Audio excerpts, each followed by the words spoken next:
lakh farmers having committed suicide had never happened before in either this country or in fact in any country in the world. 78% people living on less than 20 rupees a day shows levels of poverty which were unprecedented. 47% children being malnourished is more than twice the percentage even in sub-Saharan Africa. Absolutely. So therefore, and this progressive breakdown of law and order and all these signs of unrest and anarchy that we are seeing across the country should certainly make every right-thinking citizen of this country sit up and see what's going on and what can be done to arrest this slide. And the failure, I think, largely lies in the failure of governance and indeed the failure of democracy in the functioning of democracy itself in this country. Democracy, unfortunately, has been reduced in this country to just being able to vote once in 5 years. I think that our democratic institutions are under threat and challenge, but democracy is also about spaces to assert and dissent. And I think that we preserve them, we fought for them, no thanks to government, but because people have continued to assert, I think we have a much stronger democracy. We have to just look around us all over the world. I think we need to acknowledge that, we need to deepen it. The theme of democracy, whether we should celebrate the way it has worked or whether it hasn't. I want to get quick reactions from both of you. No, firstly, no doubt that there are problems. There have been problems. But the number of voices that rise against these problems have increased manifold today. People at grassroots level are taking things into their hands in positive sense, I am saying. I am not saying they are doing destructive things. Today they are teaching their neighborhood children who are not affordable to go to school. So many such things are happening in this country. That many of your volunteers have come out onto a railway station in Bangalore right now to prevent people from fleeing. Vikram, today people of the country are standing up for the causes that do not matter to their daily bread. They are talking about black money, they are talking about corruption in the government. But people are enthusiastic, people are talking about larger good of the nation. Why don't we see that good picture? That civil society is getting more involved. Democracy is the only form of governance that can hold this diverse country together. Democracy acts as a safety net for the weakest of our weak citizens. And while there is pessimistic, and again Prashant was speaking about the number of poor, why don't you even look at it? 300 million people have been pulled out of poverty, which is almost the population of Europe or America. He talks about people being hungry, and Harsh spoke about it. But there is the midday meal, which somebody was telling me the other day, 200 million children are fed nutritious meals every day. This wouldn't have been possible without democracy, and this democracy is what holds this country together. Okay, Vikram, glass half full, half empty, or what? How would you see it? It's half full. We need to make a distinction between democracy and constitutional liberalism. Democracy is a process by which people get elected, okay? But the constitution or liberty is about this bundle of freedoms that are embedded and protected by the constitution. The freedom of expression, the rule of law, religion. As far as the process is concerned, we are hugely successful. As far as the protection of liberty is concerned, instances like what we are seeing today regards the northeastern people having to migrate or move back to their homes, that is a reflection of the weakness of liberty, of the failure to protect the liberties embodied in our constitution. So just make that make that very clear. Let me just get in some of the people who haven't yet come into the debate. Jaideep Sahni, let me turn to you. The Hindi film industry also reflects what it sees as the big dominant themes around. Are the themes that you are seeing by and large positive themes or negative themes? What do you think should really be picked up? Regarding the film industry, well, that's a different scenario. Ever since the advent of multiplexes, there's a certain section of the audience in certain urban areas which has benefited the most from growth.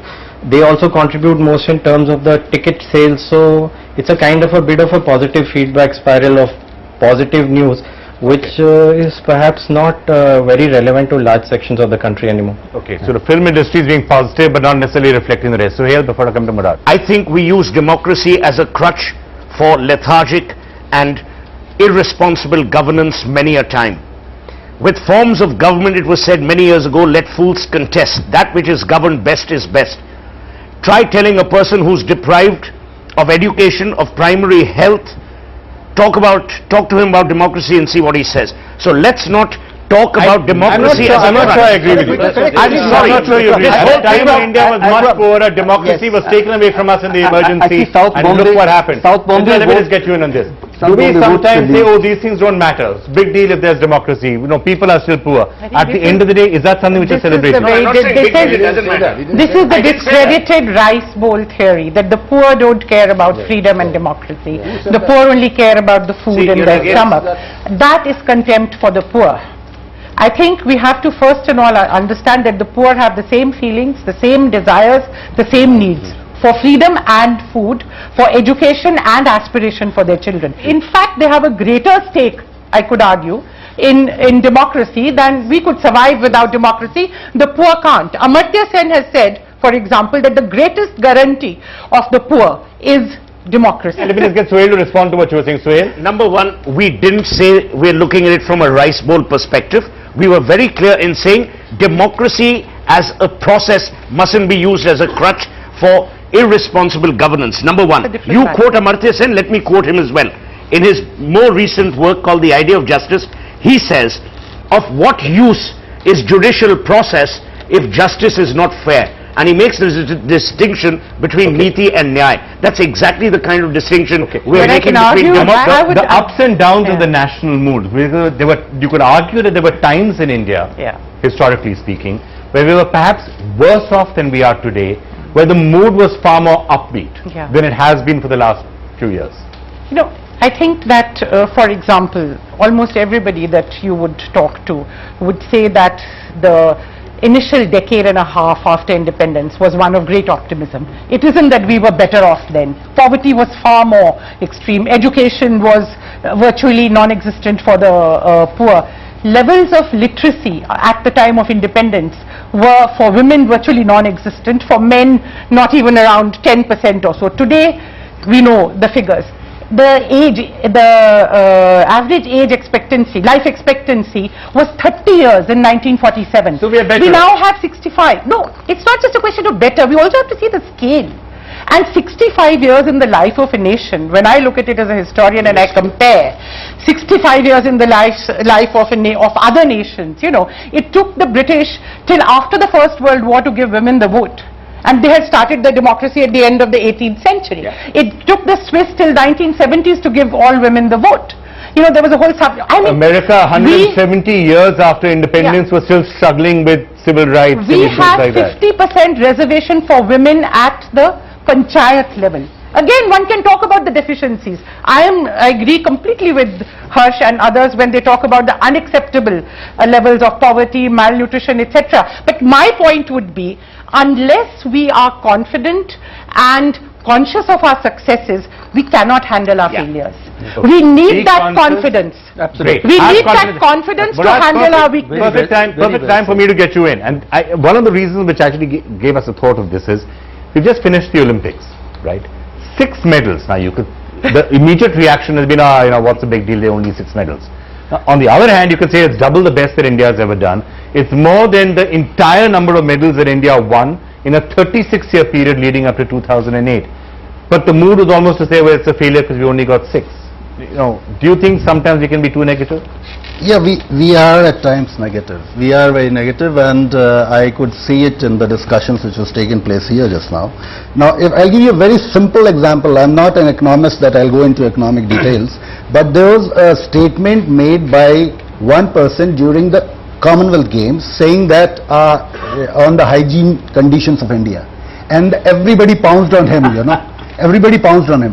And go out and see what the hygiene conditions in India is. I mean, you cannot walk, if you have polished your shoes, you cannot walk 200 meters without getting something on it. You know, that... No. I'm not 100% sure I agree with that. Because you will find, I agree that the hygiene levels in large parts of the country are terrible. Not There's large trash parts. everywhere. Forget, You do a we campaign. just talk about a small section of our country, very small section. Actually, urban centers are sometimes more unhygienic than many of the rural areas. There are large number of rural areas where you go, you can sit on the road and eat your food off the road. You will not feel bad about it. It's the urban centers that are worse. Yeah, I'll tell you something. There is a difference between development and growth. We have grown. Okay. We have grown, but the development comes from leadership. We need strong leadership to guide through development. Let's just come back. Okay, let's come back to sports for a minute. Okay. Do you think we are being unnecessarily negative on when it comes to the Olympics, for example? No, of course not. We have to be negative. Whenever We have to be you negative. of course we have to be negative. But he just said we were the ones we were negative. You have to be negative as far as, because until unless you desire for more, in that way, you desire for more, where are you going to get more? Okay. Be negative, because that's the only way you will desire for more. And perhaps one of the best ways that Indians are negative right now is in every single thing you say, but look at what's happening in the USA and look what's happening in China. And Singapore. If China can do this and Singapore can do this and America can do this, why can't we do this? Now some people will say maybe that's a bit misplaced, looking at those examples constantly. I guess Murad would say that that's fine because that means you aspire to those levels. Mr. Madhav. Yes, people want better life, but that is because every human being